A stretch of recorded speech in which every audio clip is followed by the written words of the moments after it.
뭐 물려 입는다든지 아니면 또 옆집에 또 나보다 먼저 나이 많았던 이런 사람들이 옷을 빌려 입는다든지 그러니까 이렇게 해서 항상 우리가 이제 옷을 얻어 입고 살았지 않습니까? 그러니까 지금은 우리가 새 옷을 사 입는다고 하는 개념은 가장 기본적으로는 충분히 내가 생존 단계는 뛰어넘을 수 있는 사람이기 때문에 새 옷을 사 입는 거죠.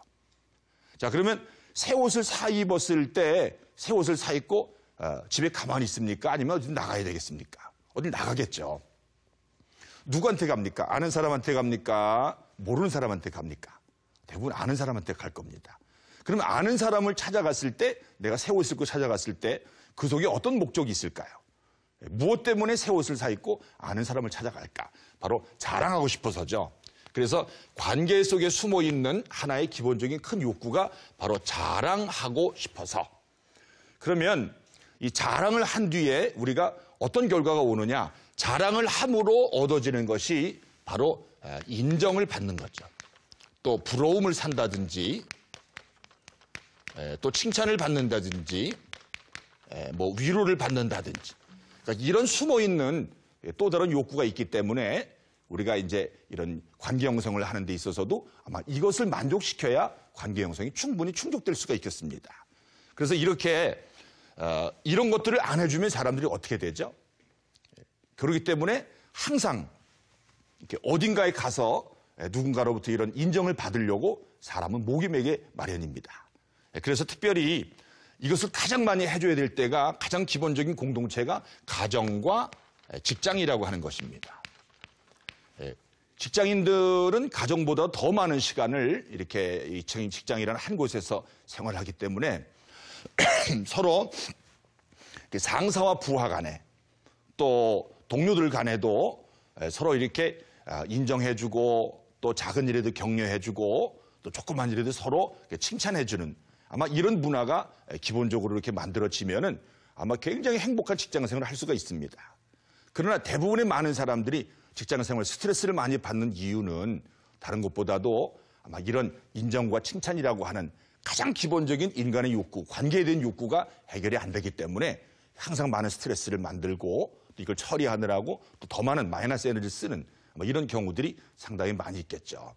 특별히 직장에서 끝나고 가정으로 돌아가셔도 가정 속에서도 이렇게 서로 이제 이렇게 아내가 남편을 따뜻하게 맞아주고 또 그 남편에 대해서 얼마나 많은 수고가 있었냐 또 상사들도 많은 스트레스 받았을 텐데 당신 많이 힘들었지 이렇게 하고 위로해주고 그 수고에 대한 칭찬과 인정이 있는 아마 그런 가정은 상당히 많은 이 남편들이 또 가정에 돌아와서 아마 굉장히 또 행복한 또 가정 생활을 영위하면서 또 아마 새로운 또 충전을 얻을 수 있는 그런 소중한 가정이 되겠죠.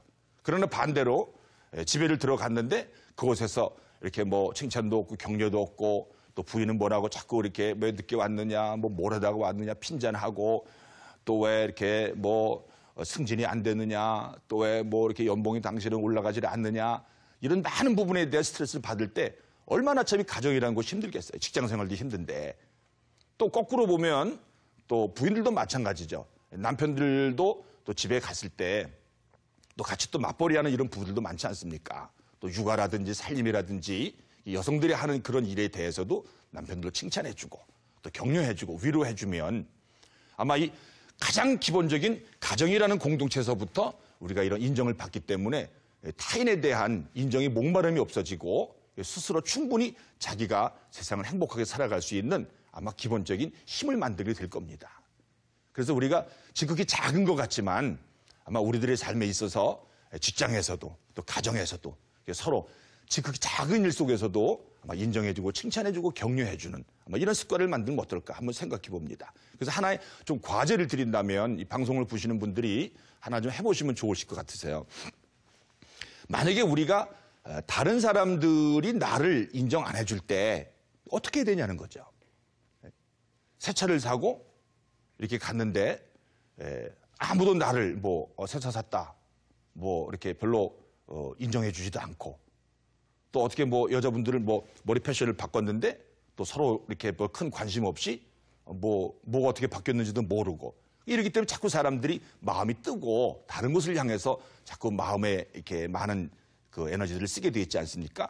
그래서 먼저 한번 하나의 과제를 드리면 자기가 자기 자신을 위해서 나의 탁월성이 뭐가 있는가, 이런 탁월성 부분에 대해서 한 적어도 한 50가지 정도를 좀 많으신 것 같지만 써보시면은 좀 굉장히 그래서 빨리 쓸 수가 있습니다.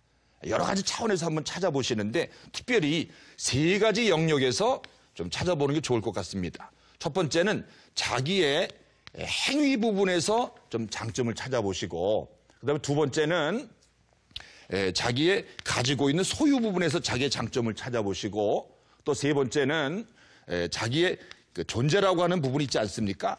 내가 생명이 살아있고 하는 부분에 대해서 이걸 좀 찾아보시면은 자기가 자기를 인정할 때 관계의 단계가 상당히 많이 회복이 될 수 있다, 이렇게 생각을 합니다. 이걸 충분히 이것도 한 60% 정도, 60%라고 하면 하루에 한 2번 정도 자기가 자기를 칭찬하고 또 타인과 이런 관계 형성이 되면 사람의 의식은 다음 단계로 올라갈 수가 있습니다. 그 단계가 바로 3번째 단계가 한번 자기 발견이라고 하는 거죠.